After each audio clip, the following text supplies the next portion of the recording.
esiphathekayo egameni lenkosi. Bazalwane, siqhubeka neseries yethu. We started last week, laying the foundation. Our overall theme is cultivating a spirit of thankfulness. Ukwakha ukukhuthaza umoya wokubonga. Amen. Yilokho esikufisayo ukuthi uNkulunkulu asilekelele ukuba sigcwale umoya wokubonga.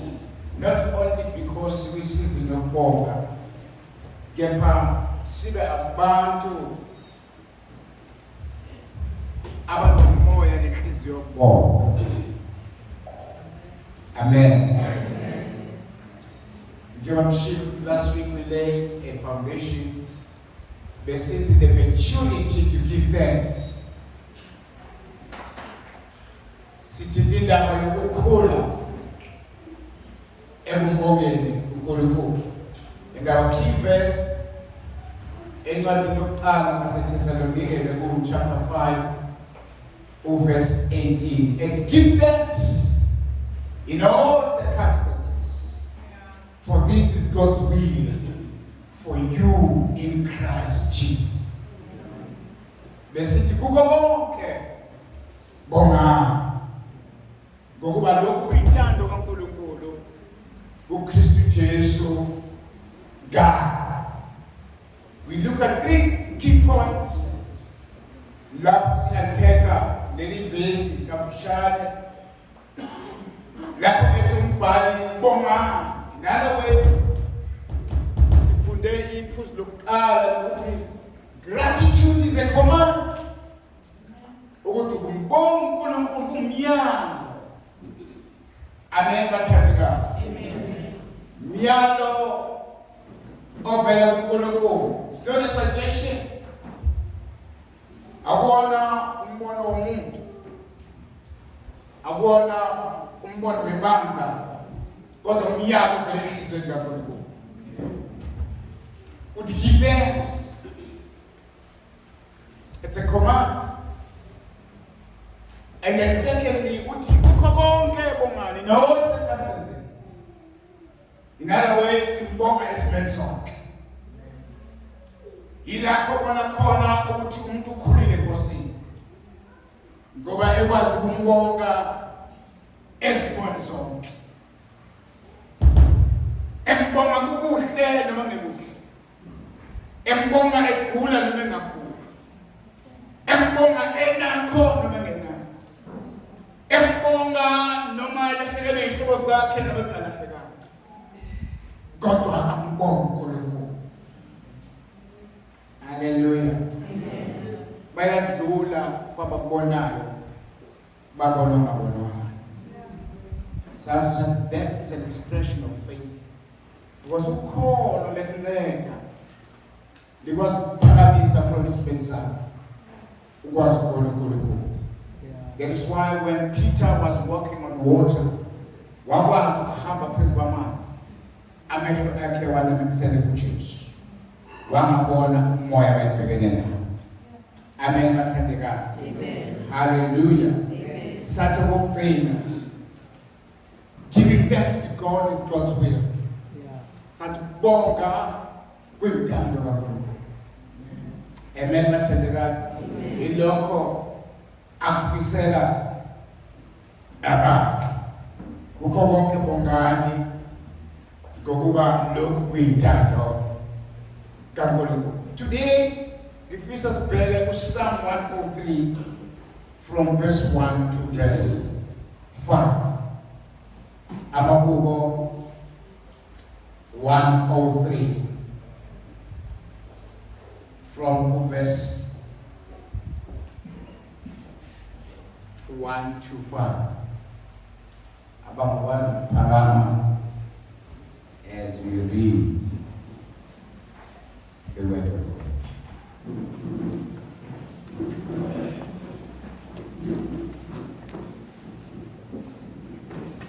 Mbonga uJehova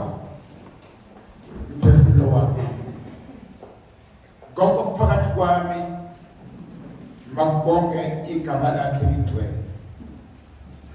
Mbonga uJehova mphefumulo wami. Ungakhohlwa imisebenzi yakhe yonke yomusa. Yena uthethelela zonke izono zakho. Owelapha zonke izifo zakho. Okhulula ukuphila kwakho ekubhujisweni. Okukhenisa ngomusa nangokubeka. Osuthisa ukulangazela kwakho ngokuhle. Ubusha bakho bubuyiswe njengokhozi. Let me read from the NKJ, New King James. Bless the Lord, O my soul, and all that is within me. Bless his holy name.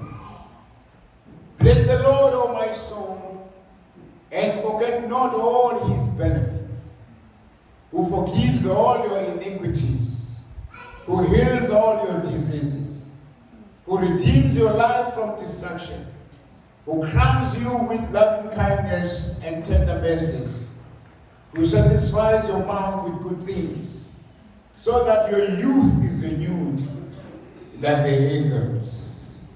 Uchani byamu imbali yavuthuluka kepha izwi lakho libile phakathi. Sibusise ngalo adu Yesu Kristu, and everybody say amen. Amen.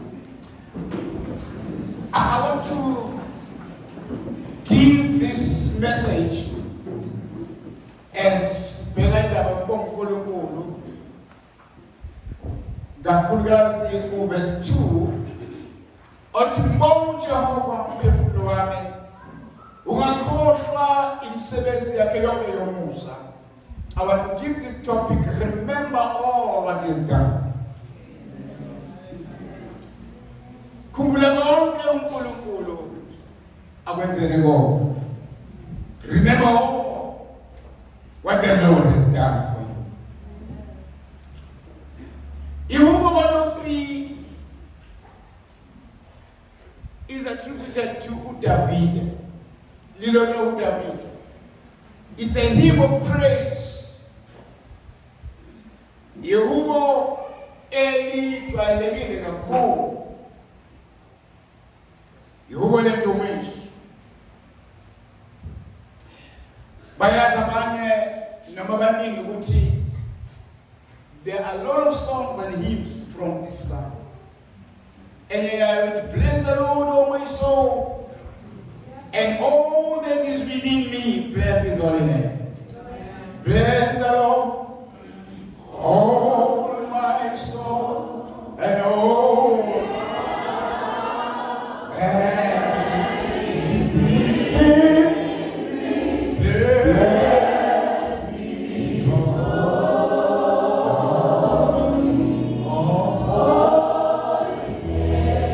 So this is a hymn they were singing. Bless the Lord, all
usizo. Kodwa khona lokho kwazi benza uyena kuphela. You know that around many times it's God who blesses us.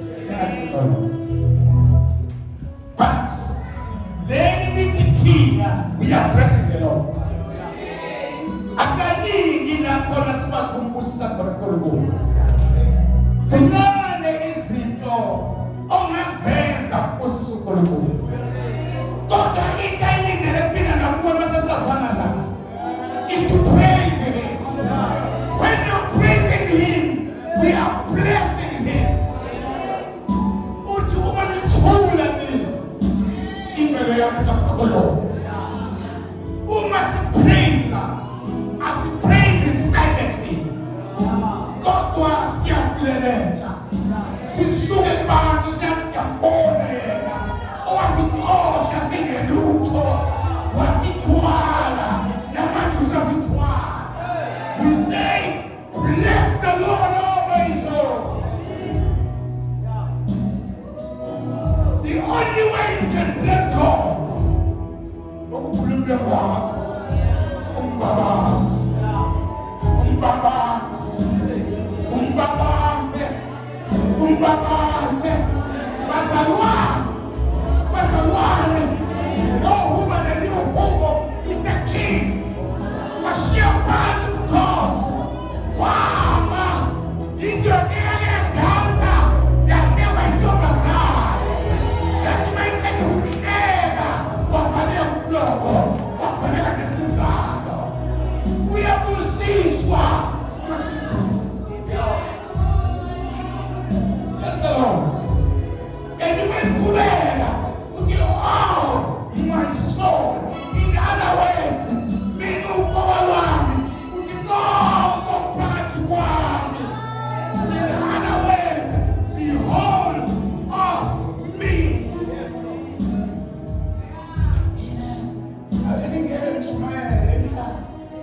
Hallelujah.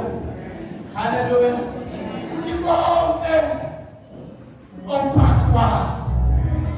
Makudumisele. Do you know bazalwane?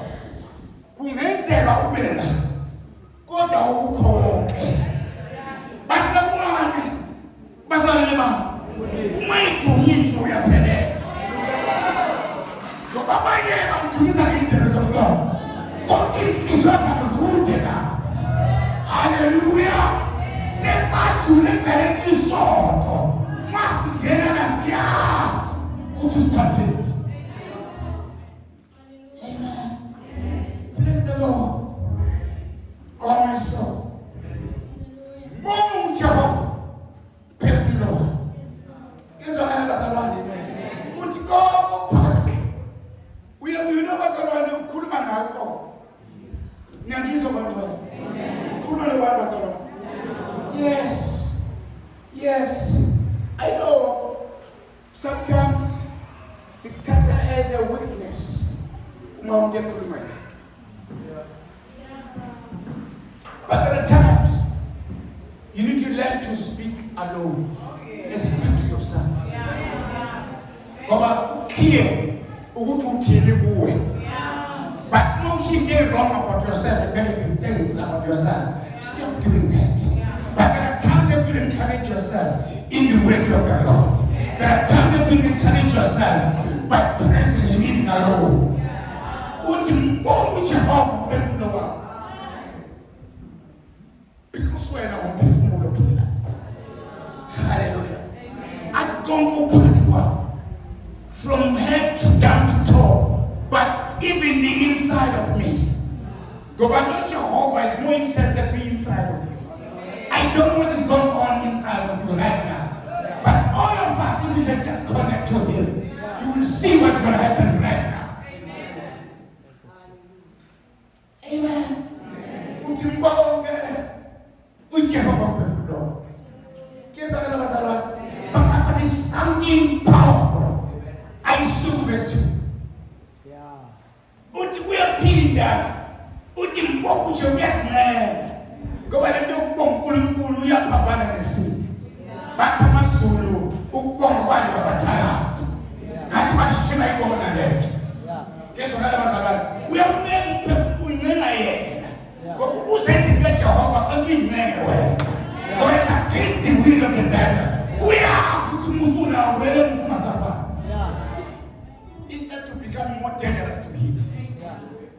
Hallelujah. Listen to this powerful thing. Atumakhoa imisebenzi yakho yonke yomusa. Remember what God has done for you. Atilibonga Jehova mphefumulo wakho. Ungakhohlwa imisebenzi ebesethi yonke yomusa. Ngiyazokala bazalwane. Hallelujah. Ungakhohlwa imisebenzi yakhe yonke yomusa. Now, bazalwane, into eyenza ukuthi kwesikhathi singamboni ukukhohlwa. Even generally, abantu abaningi uthola benzela into ezinkulu ezinhle, but uthola inkinga babonke. Hayi bayakhohlwa. Singabana bakhohlwa. Siyazikhohlwa lezi zinto ezingcwele impilo yethu. Ngoba uNkulunkulu asikwazi ukuhlala naye. Hallelujah. Singabana bakhohlwa. Ngizokala bazalwane. Uthi ungakhohlwa imisebenzi yakhe yonke yomusa. I just done a very brief research and also in my prayer. Ukuthi ngabe iziphi lezi sikhohlwa. Ngathola ukuthi yokuqala yilento okuthiwa adaptation and familiarity. Uku-adapta nokufanelanaza izinto. Ukuzijwayela, ukujwayela the good things ezenzeka empilweni yakho. Ukusazijwayela. Uzijwayela ungasaziboki. Something I gift one day, it becomes just a normal thing. What I say to say tall, kodwa bahamba uzithatha. Khona abanye abasizona ngema. Sebese bathatha as a right and entitlement. With a receiver Lord. Usekhohlwe ukumusa. Elikahle amanzi ayashisa, awunethi manethi. Sakela mawuhamba uyohlala kulaba kuba struggling. Abanye bethu we know where we coming from. Kodwa siyakhohlwa.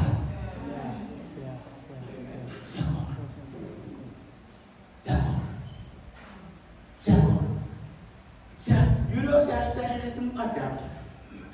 Futhi siyashesha uyijwayele. Nokujwayela.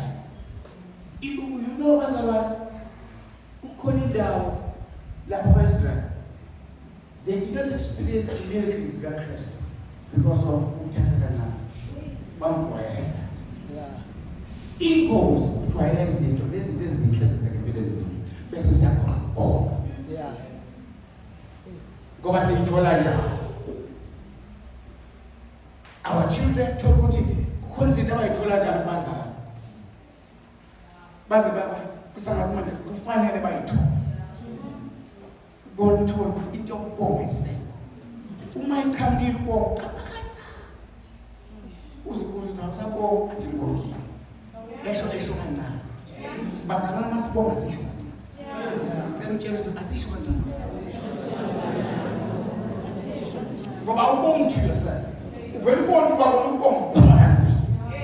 Because the enemy is fighting us. Kusikhala level of ingratitude. Leto mabonga. Kanti masingabonga kenzi. Dokuyesa mayibonga. Yeah. Hallelujah. Oh Jehova. Praise the Lord. Ungakhohlwa imisebenzi yakhe yonke. You know when you stop noticing the blessings ahlale fika njalo. Uphela uthatha kalula. Uthatha kalula ibini imali lakho. Uthatha kalula yonke into othola kalula. Waba excited nale moto xa uyithola. Awushaya ukuthi impela babazini. Kodwa manje wathatha kalula. Amen. That is what's called we focus too much on problems. Let's analyze our past, but let's not take more time on mistakes. Let's learn and grow. In nature, you know, our minds are wired. ukuthi bebukile bahlale njalo ukuze ukuthi bathi simisi. Hlale njalo sifuna inkingi. Hallelujah. You know, wesikhathi umuntu ka president umuntu abathulile abasalindele ukuthi tell us there must be a church somewhere. Ngake ngapresenta addressing the colleagues in my previous employment. Ngibeka a big sheet emhlophe. Kwakuneqhashaza elimnyama phambi endala. Sekithi mina, what do you see? Guess what? Imajority babona ibazalwa. Qhashaza elimnyama lo. Isheet limhlophe kangaka khona yena awubona isheet emhlophe. Seliphoqa nje leqhashaza. Sibona iqhashaza elimnyama. Focusing a lot on your problems. Kwenza ukuthi konke imbusiso zakhe. Let him count the blessing, not the troubles. You'll be amazed with things like imbusiso. Jehovah abenzeleza. The mere fact that they say you are proof. Somebody is taking care of their heart. Every moment. Say no one call. And another email, not a single day. That is grace. Amen. Even now, and just for 1 second, you can see what will happen in the whole world. Amen. Hallelujah. Guess what was about? Hallelujah. Guess I need to cause a comparison. Set under comparison. Hallelujah. I'm not even moving forward because the competition are born and how will you now? Be careful. The social media is just more. Because he presented to Tabani Sanati, Kohamba Kahuna. Who's born to Exatimina. You know, God go you never present on one side, not the true picture. Hallelujah. Guess what, Pastor? We focus too much on what others have. And best advice to appreciate what we have. Let me repeat. We focus too much on what we have. Best advice to appreciate what we have. Guess what, Pastor? Kanzilo na no ukholwa kanjani amina. Then from verse 3 to verse 5,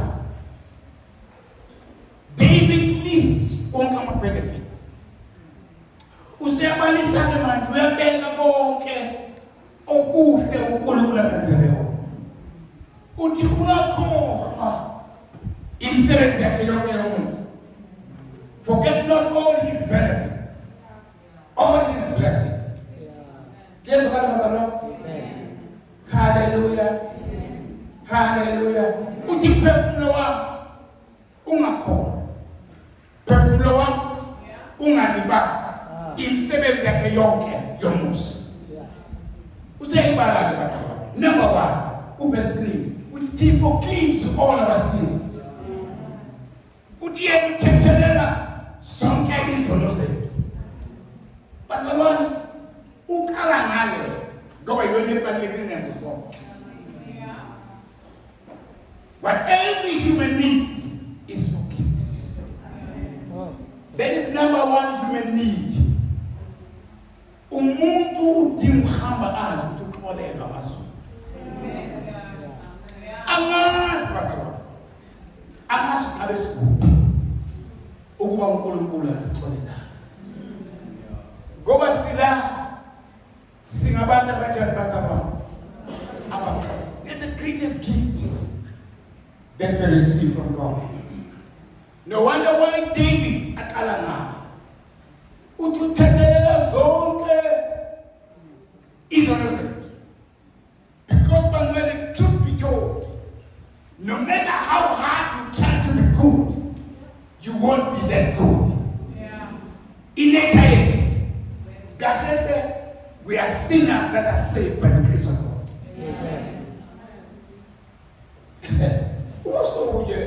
lima liphela umonana. Kodwa uNkulunkulu wethu took a decision. Unesithethelele. I know what's right. Hallelujah. Usithethelele zamapast. Usithethelele zamanje. Even nalezi ngakazenzi. Ingakho must always live a life of confess all the time. Hallelujah. When it is the cause of physics from the outside. And I will not Hallelujah. Othethelele zonke impazalwane. Ya, ziningi izinto lasezele zona ubengaqala ngazo uDavid abalimoto abalebonke kodwa number 1. He forgives all my sins. My sins were higher than the mountain when the Lord satisfied my sins, were higher.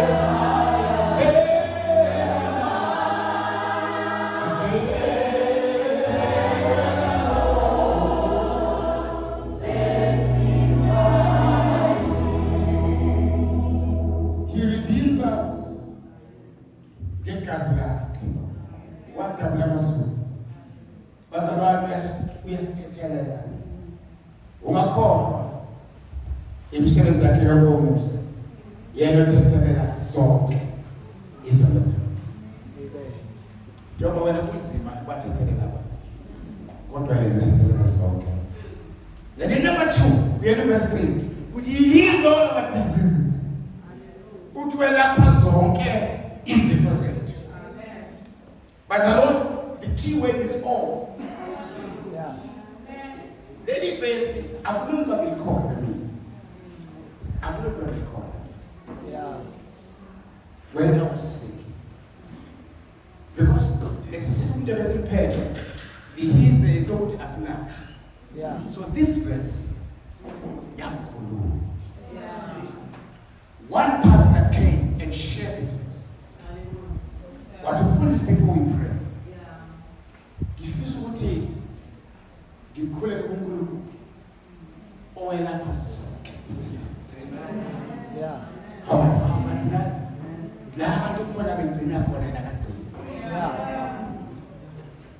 Hallelujah. When I pass on cases for it. Now there's a trust I think. God pray against it. Our God is a great healer. He heals our souls, He heals our bodies. He heals all our diseases. We will be justified.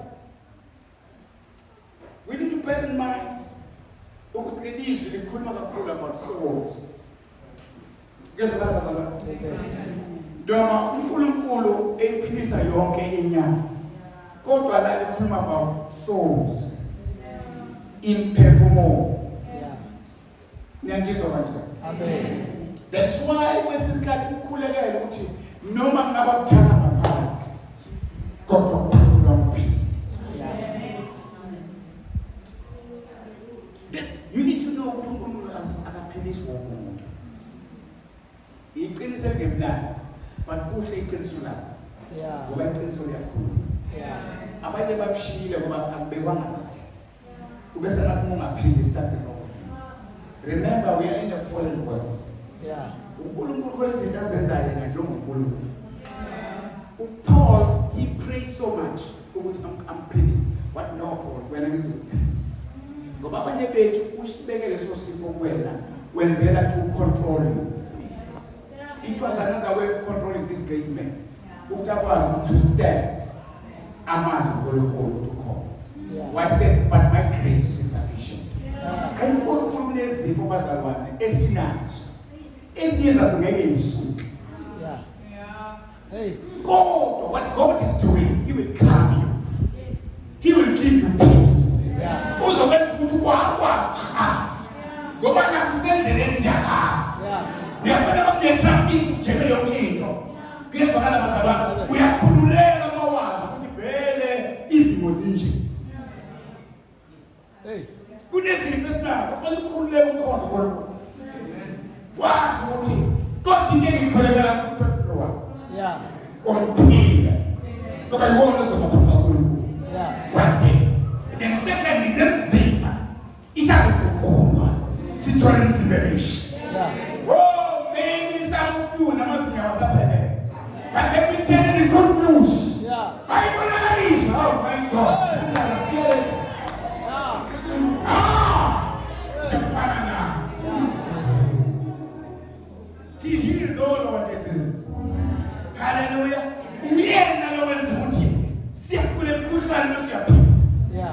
Yesu kana bazalwane. Hey.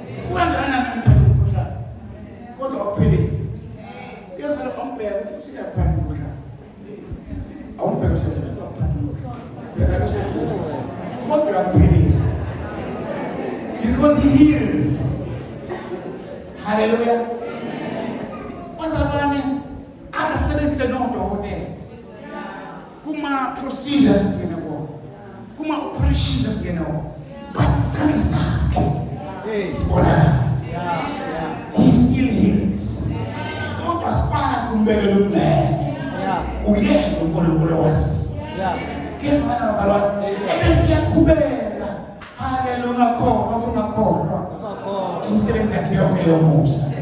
Ngoba yena uphilisa zonke izifo zakhe. The fourth thing, athi he redeems me. Ukhulula ukuphila kwami embhujisweni. Hallelujah. He redeems me from the pit. Guess what? Hey, le ndoda uDavid. Yini into eyibonile lento? Yeah. Guess what bazalwane? Uthi ukhulula umphefumulo wakho embhujisweni. Yeah. Nange zobantu. Amen. There are many traps that the enemy does to us. See what I'm saying? Guess what bazalwane? Yeah. There are many pits. Imiphithi ngesizulu. Imgodi. Miningi imgodi isitha esisibekele so abanye beni unknowingly uyithola sophakathi. Kanti isitha besikushekile. Guess what bazalwane? You know the story of Joseph. uJoseph umfana nje oyithandela inkosi uzoshela lezi zinto ezingashela.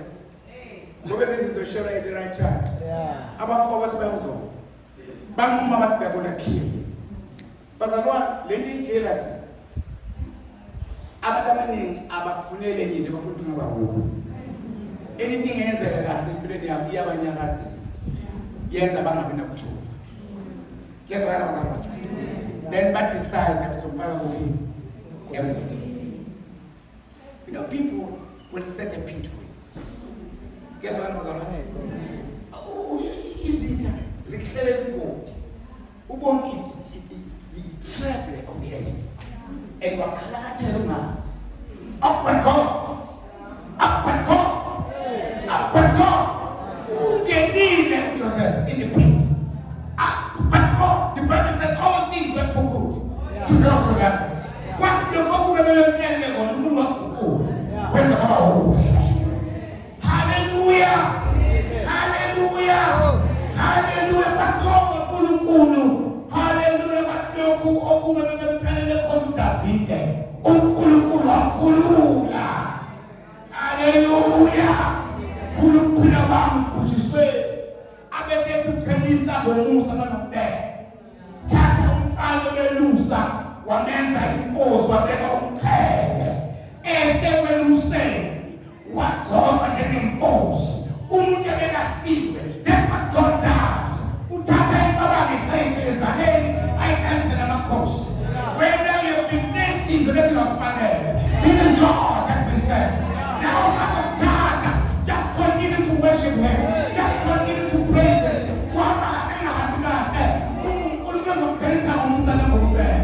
He does that very perfectly. He does that very excellently. Because he is a good God. Oh, which I hope to hallelujah.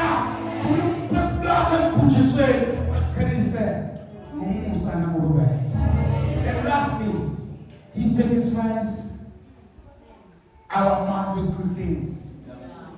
Hallelujah. Usuthisa imbazalwane. Kulakazelela kwethi ngani bazalwane? Ngokuhle. He satisfies your mouth. Ngayithanda isikisi with good things. Hallelujah. Hallelujah bazalwane. May God open your eyes to see the good things. Amen.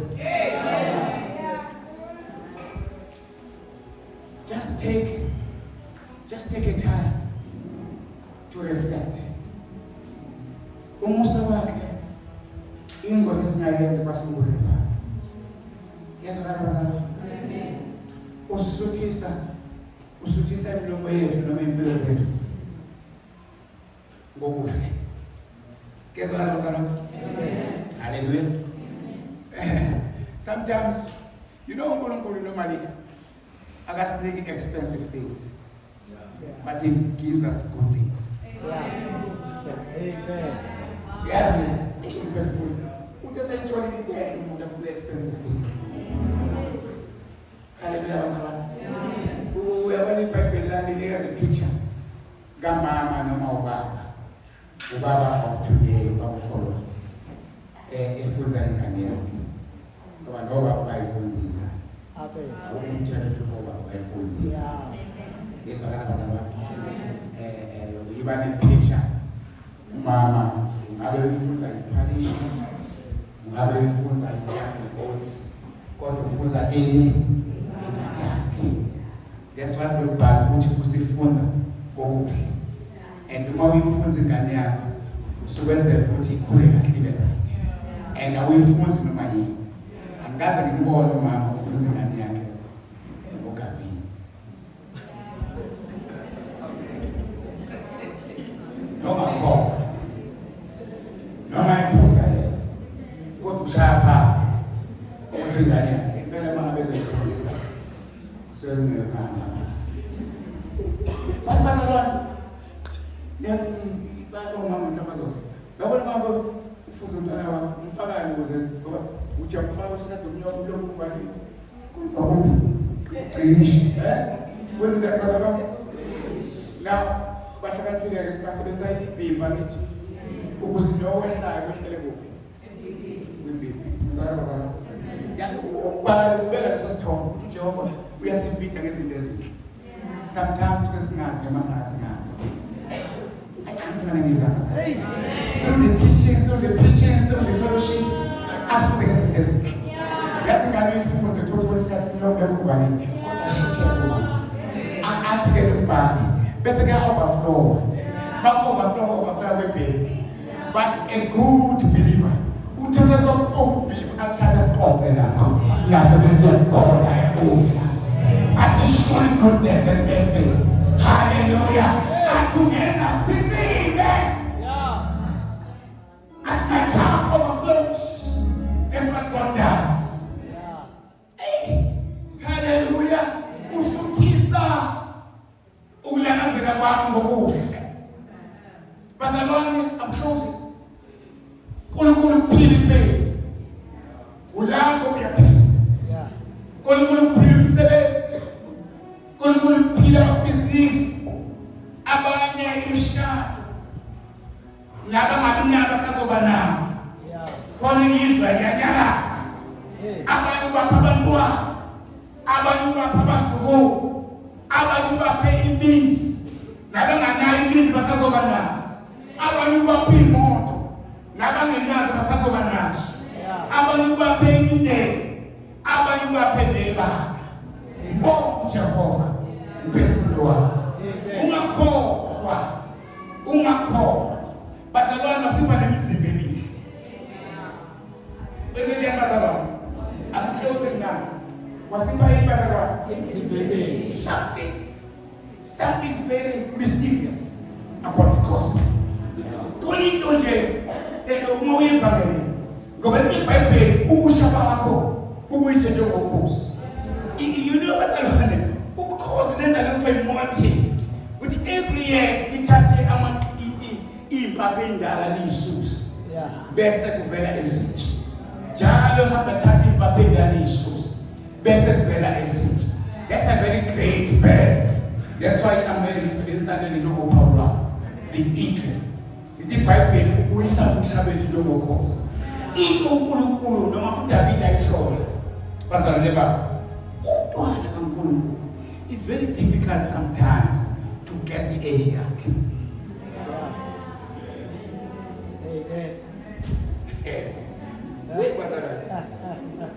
It's very difficult. We're gonna Abraham, where's him down? God, the man feel like a nomhlaba. Basho ukugogo. Ngoba bazalwane umufuni iBhayibheli very simple. Yeah. Kodwa kukhona into esimangaliso befana. Ogogo bakhona ngakubasha. Noma lophaka manje omumkhalazi, omusikhatha. Hallelujah. Hallelujah bazalwane. Hallelujah bazalwane. Hallelujah. Was the age. Hallelujah. Well, call. That's what the gospel does. Yeah. Hallelujah. Oh, Jehovah Pefidwa. Ungakoshwa imisebenzi yakhe yonke yomusa. Hallelujah. God has been too good to us. Bazalwane. He's a good God. Muhle sibona. Muhle singaboni. Muhle khamara. Muhle ngaha.